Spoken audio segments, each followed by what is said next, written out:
Hi guys, it's Gervin and welcome to my YouTube channel. And kung bago na po kayo sa channel na to, please click subscribe and hit the bell button so that you will get notified for the upcoming videos na i-upload natin. So for today's tutorial, ituturo ko po sa inyo kung paano mag-cash in gamit ang inyong Gcash account. How to pay your bills via Gcash application, how to buy a load, and many more.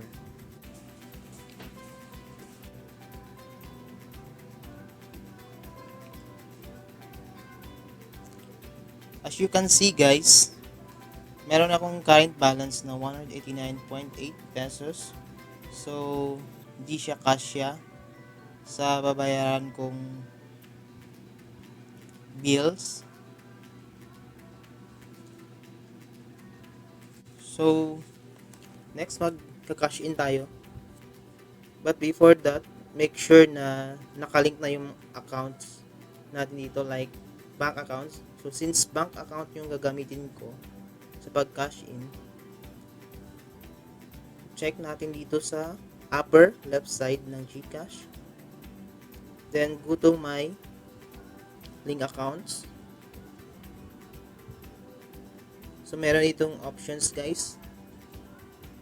Either gagamit ka ng Gcash, Mastercard, PayPal, bank cards. So, dito, ang ginagamit ko currently is yung bank cards.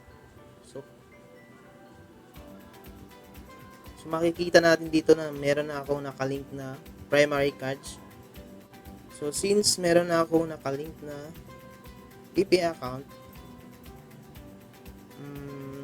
pwede na nating gawin yung cash in. So let's go back to the main Gcash app. So dito guys, meron ditong cash in, send money, save money. Pwede din kayo mag-send ng money, mag-buy ng load. So first, mag-cash in muna tayo. Click na natin yung cash in.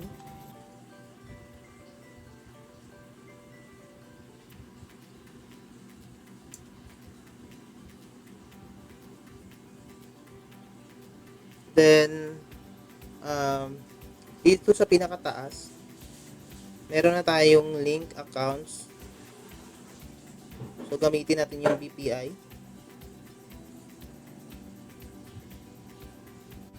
Lalagay lang natin yung amount na gusto natin, yung desired amount. So,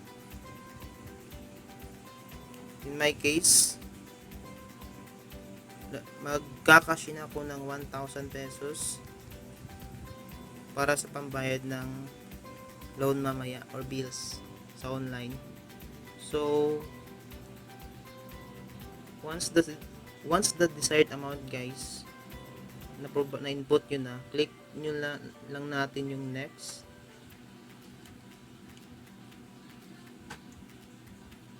Then, confirm.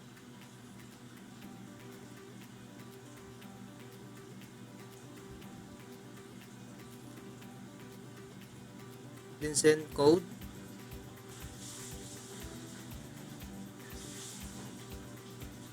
Then, dapat guys, meron tayong authentication code na marireceive from Gcash para ilalagay natin dito sa authentication code. So meron na tayong na-receive.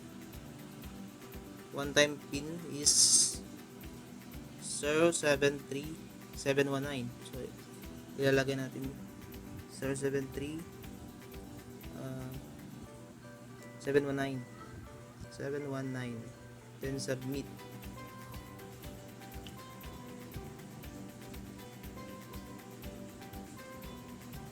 So, meron tayong confirmation na marireceive from BPI.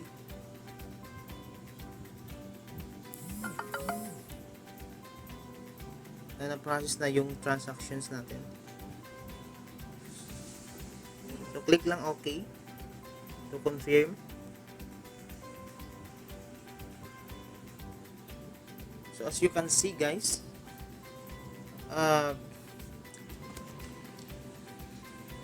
we have now a total amount of 1,189.80 pesos since nag-cash in tayo ng 1,000 kanina.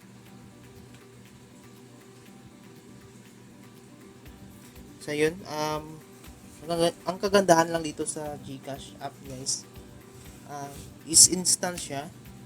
Ibig sabihin, real time yung posting ng transactions. Siguro mga seconds lang or minutes, andyan na kagad. So next, magbabayad tayo ng bills.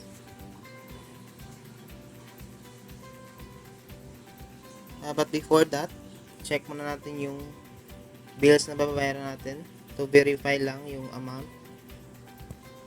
So in my case, magbabayad ako ng home credit ko.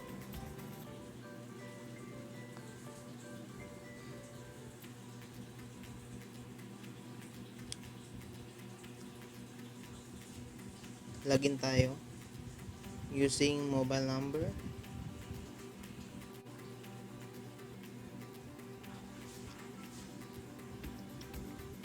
So ngayon guys, dito na tayo sa home page ng home credit app. So makikita natin meron tayong due date this day, May 10, 2020 with account number of 3905307438. So check natin yung schedule. So ito, meron tayong installment amount na mababayaran worth of 680 pesos. So May 7. So magbabayad na tayo guys through Gcash. So click lang natin yung pay bills.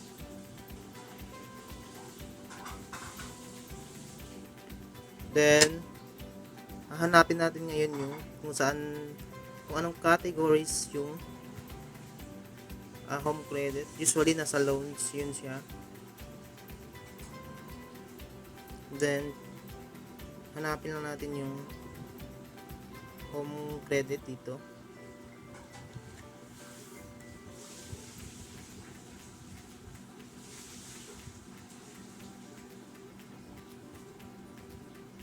Ito guys, ito siya guys. So i-set ko lang siya as favorites para next time na hahanapin nyo siya, mas madali ko siyang mahanap. So click na natin yung home credit.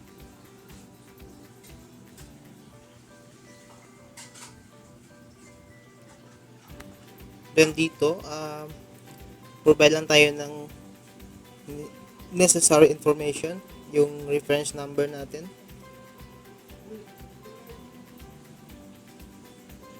Reference number. Ito yung reference number guys na babayaran natin. 3905. Ito, 390548. Then provide your phone number. 0936-415-7567. The next, yung amount na babayaran guys. So yung amount kanina is 680 pesos. Then enter natin yung email address natin. So sa case ko, yung Gmail address ko or your Gmail account.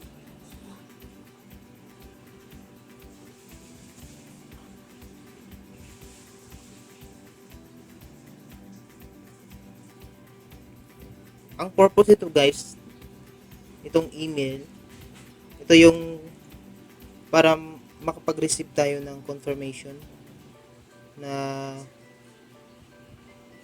receipt.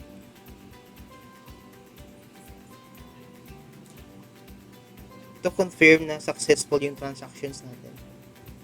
So continue lang natin guys. Click on next.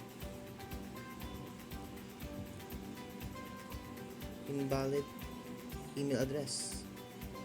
So kulang pala siya ng .com guys. .com. Next.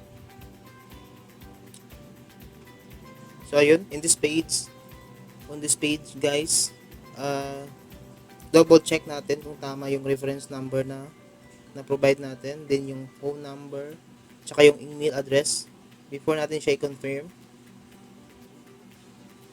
So confirm na natin since tama naman lahat yung details na nalagay natin.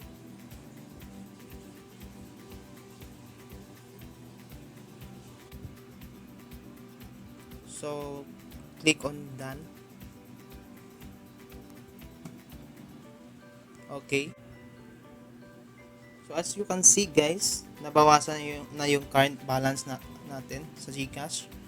So from 1,000 pesos nagiging 495 or 94 pesos na lang since nagbayad tayo ng 695 pesos kanina. Ang kagandahan nitong Gcash guys is less hassle na tayo. Yun bang hindi mo na kailangan pumunta sa opisina ng babayaran mo at para na din makaiwas tayo sa mataas na pila. At least dito sa Gcash, meron na anytime. Basta't meron ka lang internet or mobile data at saka of course Gcash account.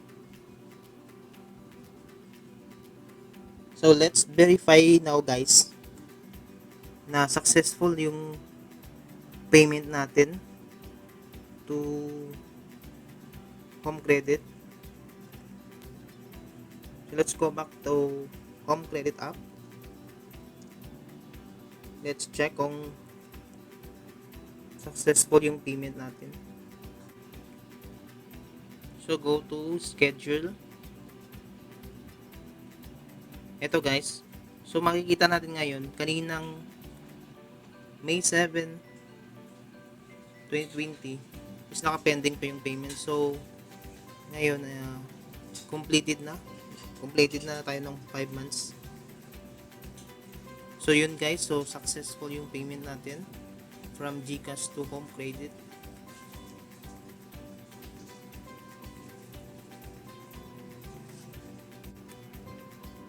So this time ituturo ko naman paano bumili ng load.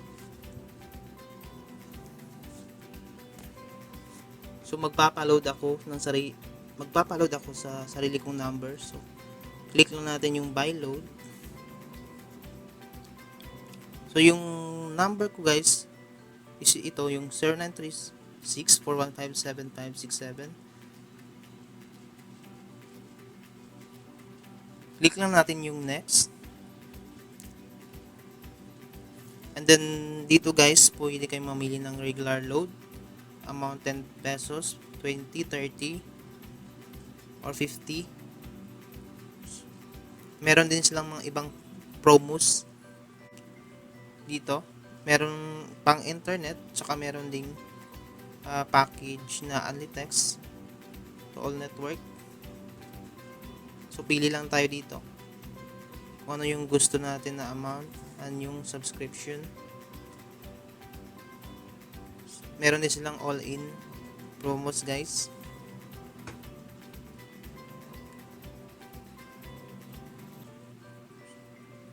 So sa case ko, magpapaload ako ng call and text. So dito ako pupunta sa call and text. And then pipiliin ko lang yung combo all 20. Dito yung click lang natin guys. Ito yung babasahin lang natin yung description niya. 4 TM only. So TM number lang pwede yung gamitin natin dito. Magpapaload. Merong only calls and text to TM ang Globe plus 50 text to all networks, valid for 3 days. So next lang natin guys.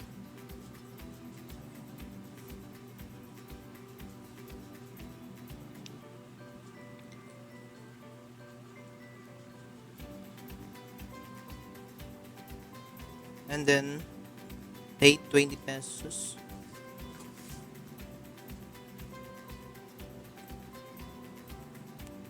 Ayun guys, payment is received. Click lang natin done. Okay.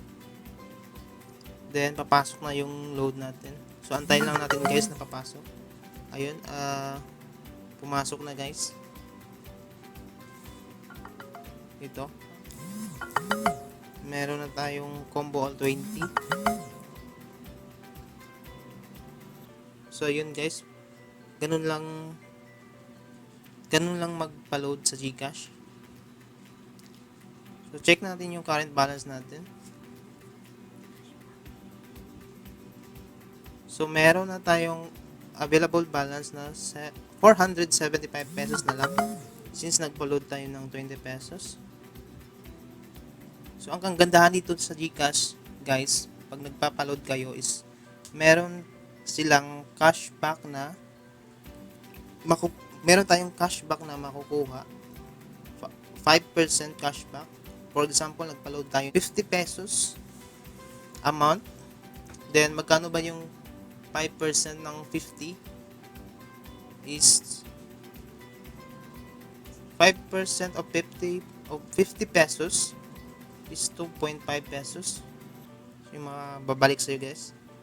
So since kanina nagpa-load lang tayo ng 20 pesos, so dapat ang cashback lang natin is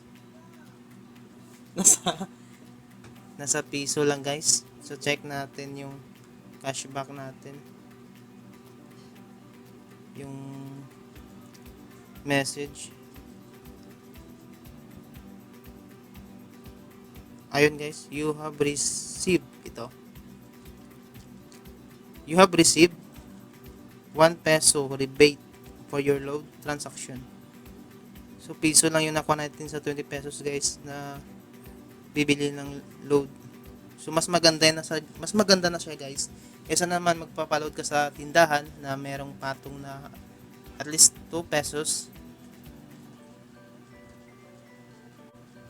So dito guys, last hassle na tayo, wala nang patong. Basta magpa-load tayo gamit ang Gcash. Then pwede din tayo magpa-load sa sarili natin at saka pwede din tayo magpa-load sa iba. So halimbawa merong magpa-load sa atin, so pwede natin gamitin tong Gcash para pang-load sa ibang numbers.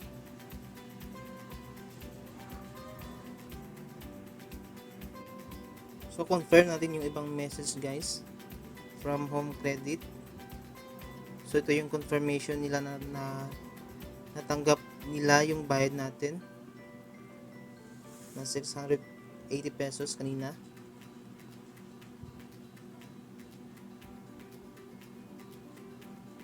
Tsaka ito yung sa Gcash naman. Then pwede na natin din check yung email address natin na nilagay natin sa pagbayad ng Home Credit. So dapat meron tayong email receipt na receive after ng payment.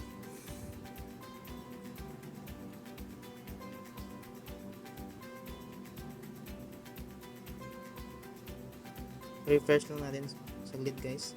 So ito guys, Gcash bills payment receipt. So meron tayong email receipt na natanggap na nila yung bayad natin through Gcash with amount of 695. Biller name Home Credit, total amount 695, amount paid 680, fee 15 pesos with account number.